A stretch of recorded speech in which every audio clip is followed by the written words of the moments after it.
नमस्कार, मैं संतोष कुमार और आप देख रहे हैं देसी बिहार।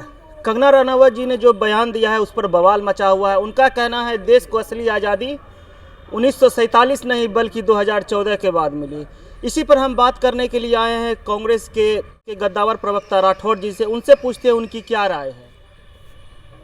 एक टीवी चैनल में कंगना रनावत जी ने कल बोला देश को असली आज़ादी 1947 में नहीं 2014 के बाद मिली। इस पर आपका क्या कहना है? कंगना रनावत जैसे व्यक्ति पे हम अपना बयान दे के अपने समय को ज़ाया नहीं करना चाहते, परंतु कंगना रनावत जी को अभी एक प्रमुख पुरस्कार मिला है। आदरणीय महामहिम राष्ट्रपति महोदय ने दिया है सरकार के अनुशंसा पे।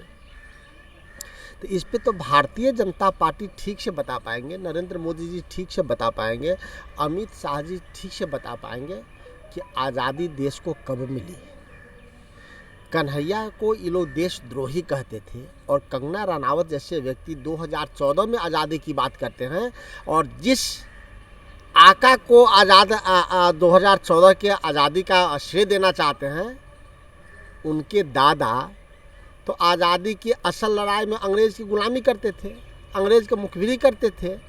तो पहले तो स्पष्ट अब हो जाए, कंगना रनावत स्वयं इस बात को बोले कि जिस 2014 की आज़ादी की बात कर रहे हैं, जिस पिता के द्वारा दिए हुए आज़ादी की बात कर रहे थे, उनके पितामह असल आज़ादी की लड़ाई में तो अंग्रेज़ों की गुलामी कर रहे थे, अंग्रेज़ों के लिए मुखबरी कर रहे थे, माफ़ीनामा लिख रहे थे।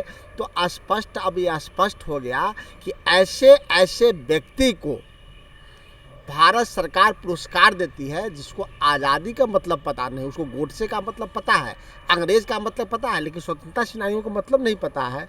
तो अब स्पष्ट हो गया कि कंगना रनावत का बयान भारतीय जनता पार्टी का बयान है, अन्यथा भारतीय जनता पार्टी के लोगों की बोलती क्यों बंद है?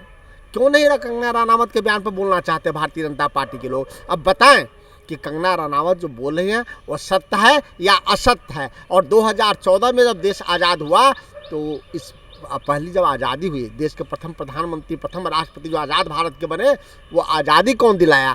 तो ये स्पष्ट हो गया कि भारतीय जनता पार्टी ने भी माना कि आज़ादी की लड़ाई में उनका कोई योगदान नहीं था।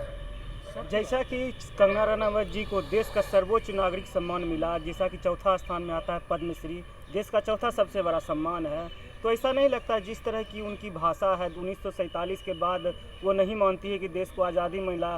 खुदीराम बोस की, जिन्होंने 18 साल की उम्र में ही अपने आप को उन्होंने फांसी पर चढ़वा दिया। सरदार वल्लभ भाई पटेल, महात्मा गांधी के आदर्शों को भूल गई क्या?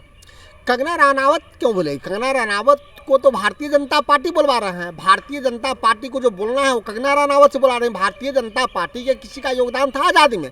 कंगना रनावत तो ठीक ही बोली कि भारतीय जनता पार्टी सत्ता में आई है। वो भारतीय जनता पार्टी सत्ता में आई है जो आज़ादी की लड़ाई में नहीं थी। वो भारतीय जनता पार्टी और नरेंद्र मोदी आए हैं जिनके पूर्वज गोडसे भक्त थे।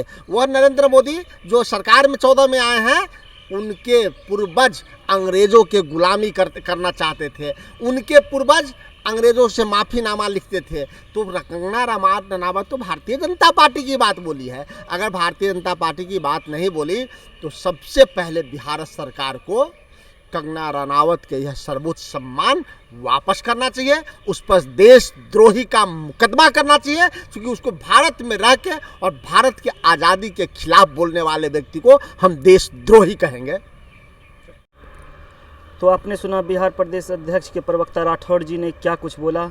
उनका कहना है कि यह अवार्ड जो उनको मिला है पद्मश्री का, देश का सर्वोच्च अवार्ड है जो कि चौथे स्थान पर आता है, उनको वापस लेना चाहिए। इनका साफ तौर पे कहना है कि वह बीजेपी के सह पर ही यह बात बोल रही है कि देश को आज़ादी 1947 नहीं 2014 के बाद मिली। तो आपने सुना राठौड़ जी ने क्या कुछ कहा। ऐसे ही खबरों के लिए बने रहे हमारे साथ और आप देखते रहे देसी बिहार। हमारे चैनल को लाइक, शेयर और सब्सक्राइब करना ना भूलें।